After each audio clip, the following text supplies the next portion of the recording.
ইপ্সিতা মজুমদারের লেখা গল্প সুখে থেকো।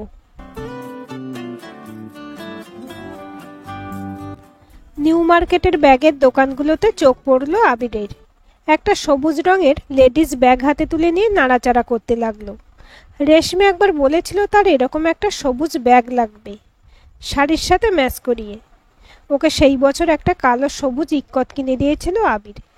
একটা শাড়ির যে এত দাম হতে পারে তার কোনো ধারণাই ছিল না। তবু যখন গড়িয়াহাটে শাড়ির দোকান থেকে হাতে প্যাকেটটা নিয়ে বেরিয়েছিল রেশমি, তখন কান এঁটো করা হাসি আর চোখের চিকচিক ভাব নিয়ে আবিরের হাতের মধ্যে নিজের হাত গলিয়ে বলেছিল, চলো নিম্বু পানি খাবে, আমি খাওয়াবো। ওই এক নিম্বু পানির জন্য সদ্য খসে যাওয়া কড়কড়ে 2000 টাকার বেদনা ভুলে গিয়েছিল। সেবার পুজোর শপিং করার সময় বাড়ির সবার জন্য জামা কাপড় কিনতে কিনতে পুজোর বোনাসের অনেকটা টাকা বেরিয়ে গিয়েছিল। অনেক দরাদরি করেও এরকম একটা ব্যাগ 200 টাকার নিচে নামাতে পারেনি রেশমি। 200 টাকা একটা ব্যাগ! রেলে তখনও পে কমিশন আসেনি। খুব সামান্য টাকার মাইনেতে মাসের সেভিং প্রায় শূন্যের কাছাকাছি। সারা বছর অপেক্ষা করে এই পুজোর বোনাসটা পেলে কলকাতায় শপিং করতে আসতো সে আর রেশমি। সেইটুকুই ছিল তাদের আনন্দ। বোধহয় পুজোর কটা দিনের আনন্দের চাইতেও বেশি। ওই 1-2 দিন একটু শহুরে হাওয়া। আবিরকে মাঝে মাঝে এটা ওটা ট্রেনিংয়ের জন্য কলকাতায় আসতে হতো। গার্ডেনস আর হাওড়া স্টেশন ছাড়া তার দৌড়েই নিউ মার্কেট, বাবুঘাট আর একবার রেশমিকে মিলেনিয়াম পার্ক ঘোরাতে নিয়ে গিয়েছিল। আবির ওই অল্প বিদ্যেতেই বইয়ের উপর বাটপাড়ি করত। তবু কলকাতার কোলাহল, ভিড়ের মধ্যে ঠেলাঠেলি, গলদঘর্ম হয়েও রেশমির চোখে মুখে কেমন একটা অবাক অবাক সম্মোহিত ভাব প্রকাশ পেত। সেও কিছুটা শহুরে হওয়ার চেষ্টা করত। খুব পাকা খদ্দেরের মতো করে গ্র্যান্ডের নিচের দোকানগুলোতে দরাদরি করত। পুজোর কিছুদিন আগে থেকে নিউজ পেপারের অ্যাড থেকে কাটিং রেখে ঠোঁটস্থ করে রাখত কোন দোকানের কোন ডিল। পুজোর শপিং করতে যাওয়ার আগে পাড়ার পার্লার থেকে কাঁধ অবধি চুল ছেঁটে নিত।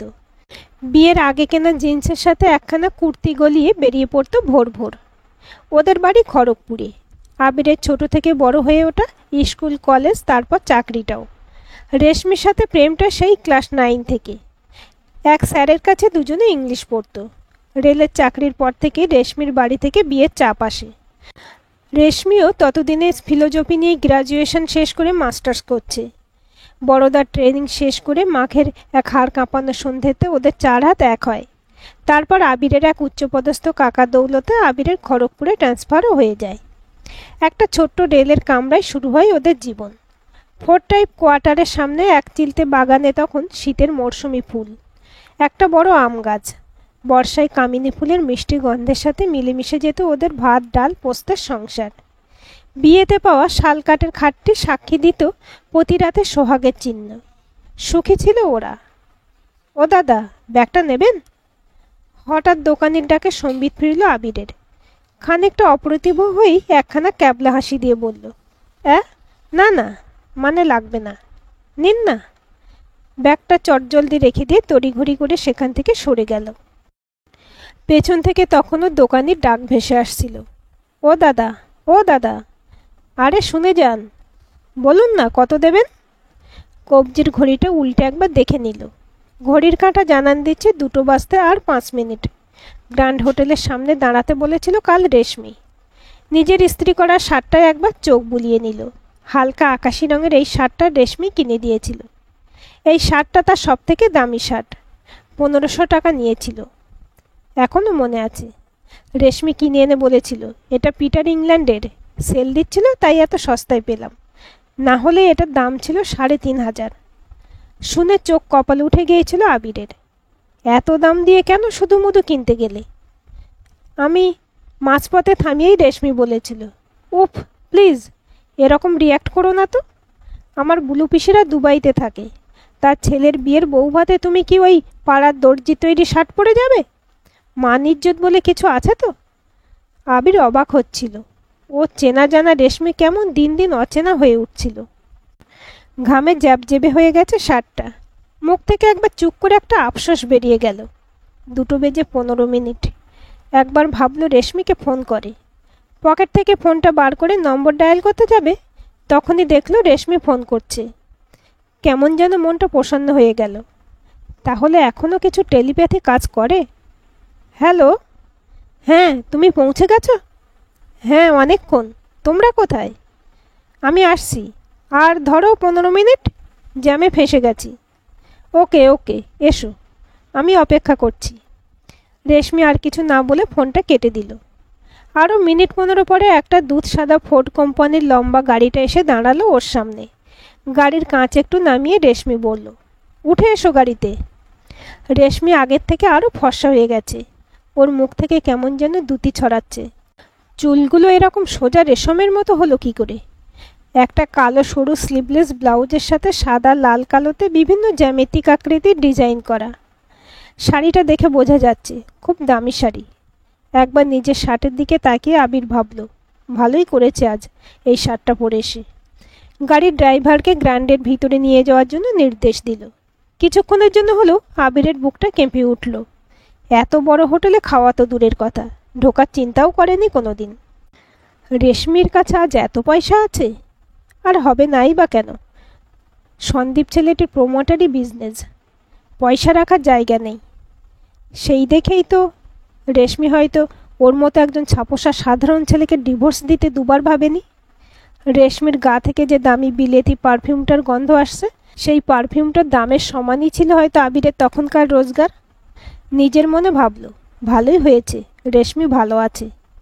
খাতায় কলমে ওদের ছাড়াছাড়ি হয়ে গেছে আজ 2 বছর। মহামান্য আদালতের নির্দেশে সপ্তাহে একবার করে মেয়ের সাথে দেখা করার অনুমতি মিলেছে আবিরের। তবে আজকের দিনটা বাড়তি পাওনা। আজ কুহুর জন্মদিন। এই দিনটা সকালে ওরা দুজনে একসাথে কুহুর সাথে থাকবে, এমনই কথা হয়েছিল। আজকের মধ্যাহ্নভোজনের অনুরোধটা রেশমি করেছিল কাল। পল্টু, তুমি এই টাকাটা রাখো, খেয়ে নাও, বুঝলে? আমাদের একটু দেরি হবে, কেমন? ঠিক আছে ম্যাডাম। কর করে 200 টাকা ধরালো ড্রাইভারের হাতে। আবির মনে মনে ভাবল, একদিন হয়তো এই 200 টাকার জন্যই রেশমি ওর স্বাদের ব্যাগটা হেলায় রেখে দিয়ে বলেছিল, না, আমার পছন্দ হলো না। কি গো, কি ভাবছো? নামো, এসে গেছি তো। রেশমির ডাকে একটু চমকে ফিরে দেখল, পিছনের সিট থেকে কুহু নেমে গেছে। রেশমিও দরজা খুলে নামার জন্য প্রস্তুত। একটু অপ্রস্তুত হয়ে তাড়াতাড়ি দরজা খুলে নেমে পড়ল। রেশমি রেশম চুলে আঙুল বোলাতে বোলাতে দীপ্ত পায়ে এগিয়ে চলল রিসেপশনের দিকে। একজন স্যুট পরিহিতে এগিয়ে এলেন, হাত জোর করে নমস্কার জানালেন। তার পিছু পিছু রেশমি এগিয়ে চলল। কুহু এসে আবিরের হাতে নিজের হাত গুঁজে দিয়ে বলল, বাবাই, তুমি আমার জন্য কি এনেছো? আজ আমার হ্যাপি বার্থডে তো। আবির হেসে ওকে কোলে তুলে নিয়ে গালে দুটো চুমু খেলো। তারপর বলল, কি চাই তোমার মা? এখান থেকে আমরা কিনতে যাব, কেমন? কুহু আহ্লাদে গদগদ হয়ে বলল, ওকে। জানো, মাম্মা মামাকে একটা বড় বারবি কিনে দিয়েছে, আর ড্যাডি একটা ডল হাউস। আবিরের বুকটা আবার কেঁপে উঠল। প্রাক্তন স্ত্রীর বৈভবের সাথে ওর তুলনা চলে কি? তাও আশঙ্কা চেপেই বলল, আচ্ছা, তাহলে তোমার বাবাইয়ের কাছ থেকে কি চাই বলো? কুহু অনেকক্ষণ চিন্তা করে বলল, তুমি শুধু মাম্মামকে রাজি করো, আমার একটা লোমওয়ালা পাপ্পি চাই। কিন্তু মাম্মাম কিছুতেই আনতে দিচ্ছে না। তুমি মাম্মামকে বলবে তো? ছোট্ট 7 বছরের শিশুটিও আজ জানে হয়তো তার ড্যাডি আর বাবাইয়ের মধ্যে একটা তফাৎ আছে, তাই ইচ্ছেগুলো পাল্টে ফেলতে হয় লোক বিশেষে। রেশমি ফিরে এসে বলল, চলো, টেবিল বুক করে নিয়েছি। কাঠের সুদৃশ্য টেবিলের 3 পাশে 3 জনে বসলো। রেশমি জিজ্ঞাসা করল, কি খাবে বলো? আবির একবার মেনু কার্ডে চোখ বুলিয়ে দেখল। এখানে তার দৌড় শুধু 1 পেয়ালা চা। 3 জনের খাবার মিলিয়ে যা হবে তাতে বোধহয় মাসের পুরো মাইনেটা শেষ হয়ে যাবে। একবার ঢোক গিলে বলল, সে তোমরা বলো, আমার সেরকম কিছু নেই, যা তোমরা বলবে। রেশমির কাছে অগোচর কিছু নেই। প্রায় 9 বছরের প্রেম, আর 4 বছরের সংসার করা মানুষটার সম্পর্কে আর কিছু না হলেও নিজের অক্ষমতাকে খুব সুন্দর করে তার ছেলের সাথে এড়িয়ে যাওয়ার স্বভাবটার সাথে সে চিরপরিচিত। একটু হেসে বলল, আজ কিন্তু ট্রিট আমি দেব, গত বছর তুমি খাইয়েছিলে। আবিরও একটু হেসে মাথা নামিয়ে নিল। এখনও এই মেয়েটার কাছে সে ধরা পড়ে যায় কেমন। গত বছরের আমিনিয়ার 3 প্লেট বিরিয়ানি যে আবিরের সামর্থ্য, তা খুব ভালো করেই বোঝে রেশমি। আজ আর কোনো খোঁটা দেয় না, বরং সেই অক্ষমতাটাকে কি সুন্দর করে ঢাকা দিয়ে দেয়। অথচ একদিন তার এই অক্ষমতাগুলো যখন প্রবলভাবে সংসারে হানা দিয়েছিল, তখন এই মেয়েটাই তাকে রোজ খোঁটা দিত। অফিসে ওভারটাইম, আর তারপরও 2-4টে টিউশনি দিয়ে তাপ্পি মারতে পারেনি তার আর রেশমির সংসার। 1 বছর ধরে অশান্তি প্রতিদিন বেড়েই চলত। কুহুর স্কুলের খরচ সামলাতে গিয়েই আবিরের নাভিশ্বাস উঠত। প্রথম রেশমি মানিয়ে নিল, পরের দিকে হাল ছেড়ে দিয়েছিল। ওকে ঠিক দোষ দেওয়া যায় কি? রেশমির বাবা একজন নামকরা হার্ট সার্জন। নিজেদের 3তলা বাড়ির শীততাপ ঘরে ঘুমানোর রাজকুমারীর কাছে আবিরের 4 টাইপ কোয়ার্টার তো সত্যি কুটির। রেশমির বাবারও মত ছিল না ওদের এই সম্পর্কে প্রথম থেকেই। দূরদর্শী ভদ্রলোক বলেই ছিলেন রেশমিকে, ঘরে অভাব এলে প্রেম জানালা দিয়ে উড়ে পালিয়ে যাবে। খুব ভুল করছিস একে বিয়ে করে। সেই ভুল রেশমিও হয়তো বুঝতে পারে বিয়ের 4 বছর পরে। ততদিনে রেশমির জীবনে এসেছে সন্দীপ, ব্যবসায়ী ঘরের ড্যাশিং ছেলে। সন্দীপের লাল রঙের ওয়াগনারে তখন নাকি মাঝে মাঝে দেখা যেত পাশের সিটে রেশমি। 2-4 বার এরকম উড়ো খবর কানেও এসেছিল, কিন্তু আবির পাত্তা দেয়নি। তারপর যেদিন রেশমি নিজে মুখে এসে স্বীকার করল, সেদিন ভুল করে প্রথমবার চড় মেরে ফেলে রেশমির গালে। আর তার 1 মাসের মধ্যে সেপারেশন, 6 মাস পরে ডিভোর্স। ডিভোর্সের পরে আবার মাস 6 আবিরের কানে আসে রেশমি সন্দীপ বিয়ে করতে চলেছে। রেশমি সন্দীপ আর কুহু চলে আসে কলকাতা। আবির রয়ে যায় সেইখানেই, এক পাহাড় অভিমান নিয়ে। ডিভোর্সের পরে তখন রেশমির সাথে দেখাই হতো না। কুহুকে অবশ্য কোনোদিন আটকায়নি রেশমি সন্দীপ। শুধু ওরা ঠিক করে কুহুর জন্মদিনের সকালটাই ওরা দেখা করবে। মাস 3 হলো আবিরও থিতু হয়েছে শ্রীময়ীর হাত ধরে। মায়ের জোড়াজুড়িতে এক প্রকার অনিচ্ছা সত্ত্বেও এক রবিবার মেদিনীপুরে শ্রীময়ীর বাড়িতে দেখতে যায়। শ্রীময়ী নিজের স্বামীকে হারিয়েছে এক পথ দুর্ঘটনায় বছরখানেক আগেই। শ্রীময়ীর কালো ডাগর চোখে তখনও 1 সমুদ্র চোখের জল। সেই জলেই বোধহয় ধুয়ে মুছে যায় আবিরেরও অভিমান রেশমির প্রতি। উপলব্ধি করতে পারে পৃথিবীতে দুঃখের ভারটা শুধু তার ঘাড়ে নেই, কেউ কেউ আছে যে তার থেকেও বেশি হতভাগ্য। দুজনে সংসার বাঁধবে যখন ঠিক করে, রেশমিকে প্রথম জানায় আবির। রেশমিও একটা SMS-এ জানায় শুভেচ্ছা বার্তা। ওয়েটার 1 বোতল ঠান্ডার জল আর সাথে স্টার্টার পরিবেশন করে গেল। রেশমি একটা একটা করে সবার প্লেটে দিয়ে দিল। নিজে 1 টুকরো চিকেন পকোড়া তুলে নিয়ে কামড় বসিয়ে বলল, শ্রীময়ী কেমন আছে? আবিরের একটু বিষম লাগলো। রেশমি জলের গ্লাস এগিয়ে দিতে দিতেই বলল, ঝাল নাকি? ঝাল কিছু খেলেই আবিরের হেঁচকি তোলার এক স্বভাব আছে। ভালো লাগলো এটুকু জেনে। রেশমির সেটা আজও মনে আছে। আবির জলটা নিমেষে শেষ করে বলল, না না, বিষম লেগেছিল। শ্রীময়ী ভালো আছে। সন্দীপ ভালো? ওই আর কি, সদাই ব্যস্ত। তার সময় কোথায় আমাদের জন্য? আবির একটু আড়চোখে দেখে নিল রেশমিকে। রেশমি মিথ্যে কথা বললে কখনো চোখে চোখ রেখে বলতে পারে না। এখনও দেখল রেশমি মাথা নিচু করে প্লেটের খাবারে মন দিয়েছে। আবির মনে মনে একটু হেসে বলল, ব্যস্ত তো হবেই। এ কি আর 10টা 5টা ডিউটি? ঘরের খেয়ে বনের মোষ তাড়ানো? ব্যবসায়ী মানুষ। রেশমি আবিরের চোখে তাকিয়ে তার ভাষা পড়ার চেষ্টা করল। এই কথায় কি অভিমান লুকিয়ে আছে? সে সামাল দেওয়ার জন্য বলল, না গো, 10টা 5টা ডিউটি অনেক সুখের, ফ্যামিলির জন্য সময় থাকে। তার তো সময়ই নেই খোঁজ নেওয়ার। তুমি আর শ্রীময়ী তো অনেকটা সময় পাও সন্ধেবেলায়, কি করো? শ্রীময়ীর সাথে সন্ধেগুলো এখন অন্যরকম আবিরের। শ্রীময়ী ভীষণ ঘরোয়া। অফিস থেকে ফিরে রোজ দেখে পরিপাটি করে ঘর গোছানো, একটা মিষ্টি গন্ধ আসে ধূপের। অসাধারণ রান্না করতে পারে শ্রীময়ী। রোজ কিছু না কিছু নিত্য নতুন জলখাবার তৈরি করে রাখে আবিরের জন্য। সেই জলখাবার আর চায়ের সাথে কত পুরনো কথা আলোচনা করে দুজনে। আসলে একেবারে একজন নতুন মানুষকে কত কি যে বলার থাকতে পারে সেটাই আবিরের জানা ছিল না। রেশমির সাথে বহুদিনের পরিচিতিটা কোথাও না কোথাও ওকে এই সুখ থেকে বিরত করেছিল। এখন আর মনে পড়ে না রেশমির সাথে সন্ধেগুলো কেমন কাটত। কিন্তু রেশমিকে তা বলা যায় কি? হয়তো দুঃখ পাবে বেচারি। আজ ওকে ছেড়ে আবির কি পরম সুখে আছে জেনে। একটু মিথ্যে বলতে দোষ কোথায়? কি আর ওই বস্তা পচা বাংলা সিরিয়াল দেখে শ্রীময়ী, আমি পেপার পড়ি, না হলে বই। তোমরা কি করো? কর্তা কখন ফেরে? আবিরের চোখে মুখে যে সুখ উপচে পড়ছে শ্রীময়ীর নাম আসলেই তা রেশমির দৃষ্টি এড়ায়নি। রেশমিকে তুষ্ট করতে আবিরের মিথ্যেগুলো ফাঁকি দিতে পারেনি প্রাক্তনের চোখকে। রেশমিও মনে মনে হাসে, এই খেলায় মেতে ওঠে। সেও তো অভিনয়ে কম যায় না। কি সুন্দর করে বলে দিল সন্দীপের সময় নেই, খোঁজ নেয় না ওদের। অথচ এই 2 মিনিট ছাড়া ছাড়া সন্দীপ হোয়াটসঅ্যাপে ঠিক খোঁজ নিয়ে যাচ্ছে। রেশমি কুহুর যত কাজই থাকুক তবু ঠিক সন্ধ্যে 6টায় সে ঘরে ঢোকে। নিজের ফোনগুলো তখন সাইলেন্ট থাকে।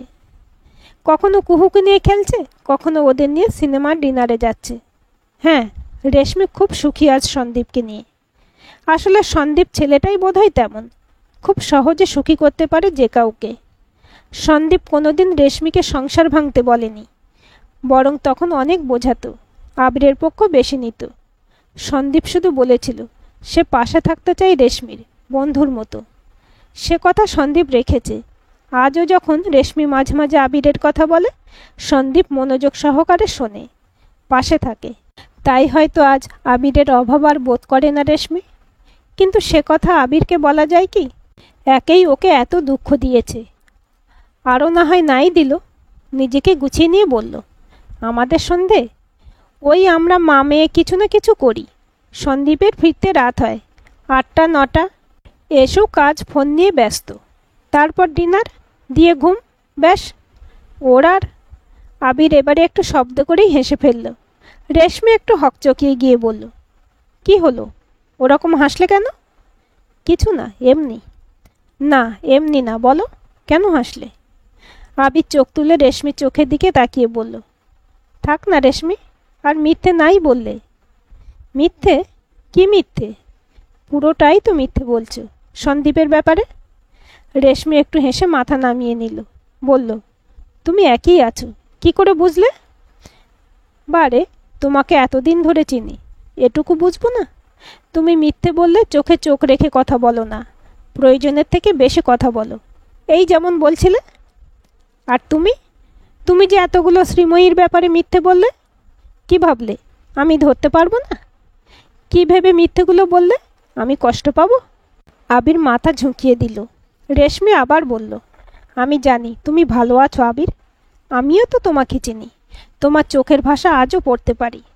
শ্রীময়ী তোমাকে খুব সুখী করেছে, সেটা তুমি না বললেও তোমার চোখ বলে দিচ্ছে বারবার। আর বিশ্বাস করো, আমি এটা দেখেই খুব খুশি। না, কোনো হিংসে দুঃখ কিছুই হচ্ছে না, বরং এক পরম তৃপ্তি। এতদিন আমার মধ্যে কোথাও না কোথাও এক চোরা অপরাধ বোধ ছিল।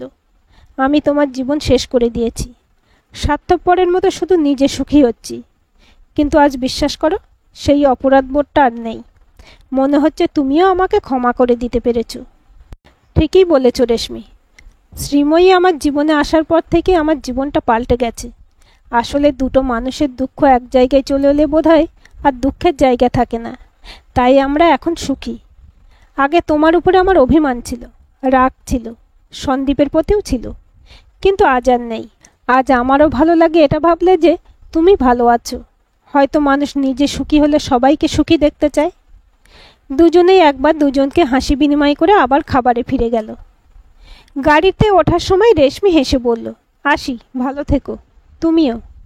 গাড়ি গ্রান্ড থেকে বেরিয়ে এক জায়গায় সন্দীপকে তুলে নিল। পিছনের সিটে সন্দীপ এসে বসতে রেশমি সন্দীপের কাঁধে মাথা রেখে বসল। একবার নিজের অজান্তে চোখের কোণে জল গড়িয়ে পড়ল। আবির আবার সেই নিউ মার্কেটের ব্যাগের দোকানে গিয়ে সেই সবুজ ব্যাগটি কিনে শ্রীময়ীকে ফোন করল। তোমার সবুজ রং কেমন লাগে? ওপাশ থেকে শ্রীময়ীর হাসি হাসি গলায় উত্তর এলো, খুব ভালো, যা কিনেছো তা নিয়ে তাড়াতাড়ি বাড়ি এসো। আজকের গল্পটি আপনাদের কেমন লাগলো কমেন্ট করে জানাবেন। ভালো লাগলে অবশ্যই একটা লাইক দেবেন আর চ্যানেলটি সাবস্ক্রাইব করে সাথে থাকবেন এবং নতুন ভিডিও আপডেট পেতে বেল আইকনটি ক্লিক করে রাখুন। গল্পটি ভালো লাগলে অন্যদের সাথে শেয়ারও করতে পারেন।